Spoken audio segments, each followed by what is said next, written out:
உண்டாகட்டும். நேற்று நாம் தியானித்த வண்ணமாக உலகத்தில் இருப்பவனை பார்க்கிலும் உங்களில் இருக்கிறவர் பெரியவர் என்று தியானித்தோம்.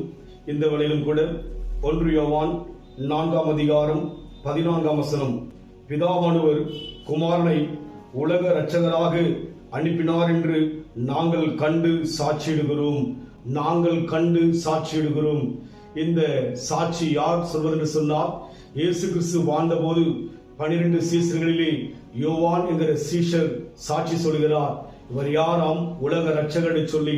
உலகத்தில் ஒவ்வொரு தேசத்திலும் சிறப்பான தியாகமுள்ள தலைவர்களை நாம் அறிந்திருப்போம். அவனை குறித்து நம் தேசங்கள் பேசப்படும். ஆனால் இயேசு கிறிஸ்து யார் என்று சொன்னால் உலக இரட்சகர் என்று சொல்லி பார்க்கிறோம். இரட்சகர், சேவியர், மீட்பர், விடுவிக்கிறவர், உலகத்திற்கிற எல்லா மனுஷனையும் விடுவிக்கிறவரும் ரட்சிக்கிற தேவனாக இயேசு கிறிஸ்துவை நாம் பார்க்க முடிகிறது. இயேசு கிறிஸ்து வந்த நோக்கமே, அவர் சொல்கிறார், இழந்து போனதை தேடவும் ரட்சிக்கவே மனுஷகுமாரன் வந்திருக்கிறார் சொல்லி நாம் லூக்காவிலே பார்க்க முடியும். அதனால் உலகத்துக்கே ரட்சகர், உலகத்திற்கிற எல்லா மனிதனையும் மீட்கும்படியானவர் தான் இயேசு கிறிஸ்து. இந்த உலகத்தில் இருக்கிற ஒவ்வொரு தலைவர்களும் அந்த தேசத்தில் தான் அவருடைய பெயர்கள் பேசப்படும். ஒரு சில தேசங்களிலே அவர்கள் பேசப்படுவார்கள். ஆனால் இயேசு கிறிஸ்து அப்படி அல்ல. உலகத்தில் இருக்கிற எல்லாரையும் மீட்கும்படியான உலக இரட்சகராக இந்த இடத்திலே யோவான்கிற சீஷன் சாட்சி சொல்வதை பார்க்க முடிகிறது.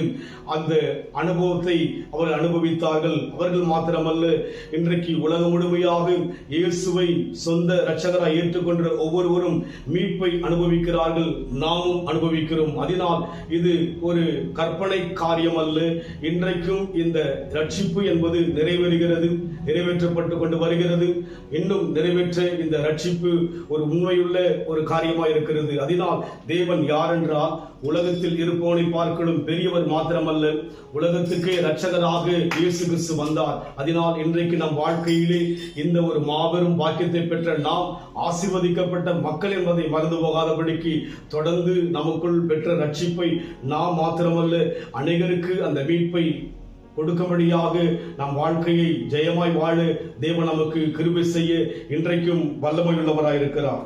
தூதர்கள் உண்ணும் உணவால் ஜனங்களை போஷித்தீரே, தூதர்கள் உண்ணும் உணவால் ஜனங்களை போஷித்தீரே, நீர் நல்லவர், சர்வ வல்லவர், என் வாக்கு மாறாதவர், நீர் நல்லவர், சர்வ வல்லவர், என் வாக்கு மாறாதவர்.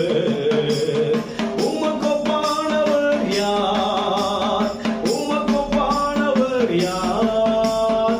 வானத்திலும் பூமியிலும் உமக்கொப்பானவர் யார்? இந்த வானத்திலும் பூமியிலும் உமக்கொப்பானவர் யார்? கர்த்தாவே, தேவர்களே, உமக்கொப்பானவர் யார்?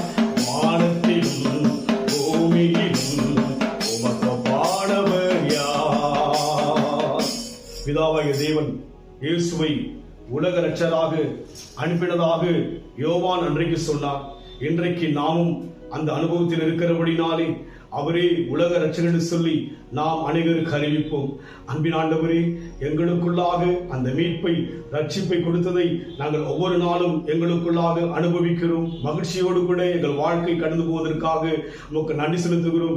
மீட்பை, ரட்சிப்பை நாங்கள் மாத்திரமல்ல, உலகம் அறியும்படியான அந்த அனுகிரகத்தை, அந்த உன்னதமான அபிஷேகத்தினால் நீ ஆண்டவரே எங்கள் ஒவ்வொரு நிரப்பும்படியாக உம்முடைய பிரசனம் உலகம் முழுமையாய் இறங்கியிருப்பதற்காக நன்றி செலுத்துகிறோம் ஐயா. ஆசீர்வதிப்பீராக இயேசுவின் நாமத்தில் பிதாவே, ஆமென். கர்த்தர் ஆசீர்வதிப்பாராக. God bless you.